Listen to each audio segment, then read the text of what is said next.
എല്ലാവർക്കും ചിങ്കാൻമിയുടെ പുതിയ വീഡിയോയിലേക്ക് സ്വാഗതം. ഇന്നത്തെ റെസിപ്പി നല്ല ടേസ്റ്റി ആയിട്ടുള്ളൊരു ബീഫ് കറിയാണ് കേട്ടോ. അപ്പോൾ ഈ ഒരു കറി എങ്ങനെ തയ്യാറാക്കാമെന്ന് നോക്കാം കേട്ടോ. മാത്രമല്ല നമ്മുടെ ചാനൽ ആദ്യമായിട്ട് കാണുന്നവരാണെങ്കിൽ ഒന്ന് സപ്പോർട്ട് ചെയ്യാനും കൂടി മറക്കരുത്. അപ്പോൾ നമുക്ക് വീഡിയോയിലേക്ക് കിടക്കാം. അപ്പോൾ ഇതിനായിട്ട് ഞാനൊരു പാനിലേക്ക് 3 ടീസ്പൂൺ മല്ലിപ്പൊടിയാണ് കേട്ടോ ഇട്ട് കൊടുക്കുന്നത്. അതിനുശേഷം ഇതിലേക്ക് ഒരു 2 ടീസ്പൂൺ മുളക് പൊടിയും കൂടി ഇട്ട് കൊടുക്കുന്നുണ്ട്.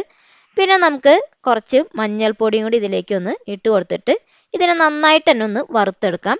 അപ്പോൾ ഇതിൻ്റെ കളറൊക്കെ നല്ല രീതിയിൽ മാറി ഈ ഒരു പരുവത്തിലാവുന്നത് വരെ നമ്മൾ ഇതിനൊന്ന് വറുത്തെടുത്ത് മാറ്റി വയ്ക്കുകയാണ് കേട്ടോ. ഇനി ചതച്ചെടുക്കാനായിട്ട് കുറച്ച് ചെറുള്ളി ഇട്ട് കൊടുക്കുന്നുണ്ട്. അതുപോലെ തന്നെ വെളുത്തുള്ളി ഇട്ട് കൊടുക്കാം കേട്ടോ. അപ്പോൾ ഇതൊരു 5-6 കഷ്ണം വെളുത്തുള്ളി, അതുപോലെ ഇതിലേക്ക് പച്ചമുളക്, പിന്നെ ഇത്രയും വലുപ്പത്തിലുള്ള ഇഞ്ചി എടുത്തിട്ടുണ്ട്. 2 ടീസ്പൂൺ കുരുമുളകാണ് എടുത്തിട്ടുള്ളത്. പിന്നെ ഇതിലേക്ക് 1 ടീസ്പൂൺ പെരിഞ്ജീരകം. ഇതൊക്കെ ഇട്ടിട്ട് നമുക്കൊന്ന് ഇതിനൊന്ന് ചതച്ചെടുത്ത് മാറ്റി വയ്ക്കാം.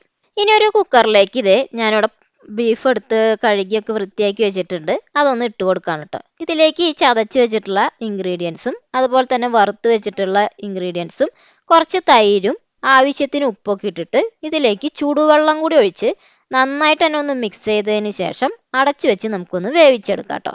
ഇനി ഒരു ഉരുളിയിലേക്ക് ആദ്യം വെളിച്ചെണ്ണയാണ് കേട്ടോ ഒഴിച്ചു കൊടുക്കുന്നത്. ഇതിലേക്ക് കുറച്ച് വെളുത്തുള്ളി ഇട്ട് കൊടുക്കുന്നുണ്ട്.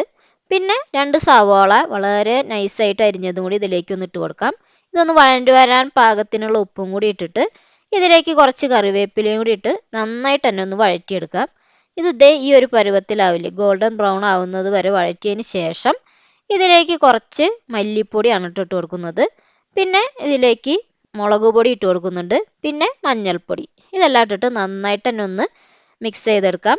ഇതിലേക്ക് മീറ്റ് ഉലർത്ത് മസാലയും നമ്മുടെ സാധാരണ മസാല ഇട്ട് കൊടുത്തിട്ട് ഇതൊന്ന് നന്നായിട്ടൊന്ന് മിക്സ് ചെയ്തതിന് ശേഷം ഇതിലേക്ക് അരിഞ്ഞു വെച്ചിരിക്കുന്ന ഒരു തക്കാളിയാണ് എടുത്തിട്ടുള്ളത്, അതും കൂടി ഇട്ട് കൊടുക്കാം.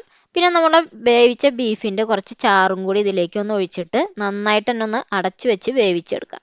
അങ്ങനെ വെന്ത് വെള്ളമൊക്കെ വറ്റി വന്നിട്ടുണ്ട്. ഇനി നമുക്ക് ഇതേപോലെ ഒന്ന് ഉടച്ചു കൊടുക്കുന്നുണ്ട് കേട്ടോ. അതിനുശേഷം ഇതിലേക്ക് വേവിച്ച് വെച്ചിരിക്കുന്ന ബീഫ് എല്ലാം കൂടി ഇട്ട് കൊടുത്തിട്ട് ഇതിനെ നന്നായിട്ട് തന്നെ ഒന്ന് മിക്സ് ചെയ്തിട്ട് നമുക്ക് ഇതിലേക്ക് കുറച്ച് കറിവേപ്പിലയും കൂടി ഇട്ട് കൊടുക്കുന്നുണ്ട്. പിന്നെ ഇതിലേക്ക് കുറച്ച് മല്ലിയിലയും കൂടി നമ്മൾ ഇട്ട് കൊടുക്കുന്നുണ്ട് കേട്ടോ. അങ്ങനെ ഇത് കിട്ടതിന് ശേഷം ഇതിനൊന്ന് നന്നായിട്ട് തന്നെ ഒന്ന് അടച്ചു വെച്ചിട്ട് ഇതിൻ്റെ വെള്ളമൊക്കെ ഒന്ന് വറ്റിച്ചെടുക്കണം. അപ്പോൾ ഇതൊന്ന് വെള്ളമൊക്കെ ഒന്ന് വറ്റി റെഡിയായി വരട്ടെ കേട്ടോ.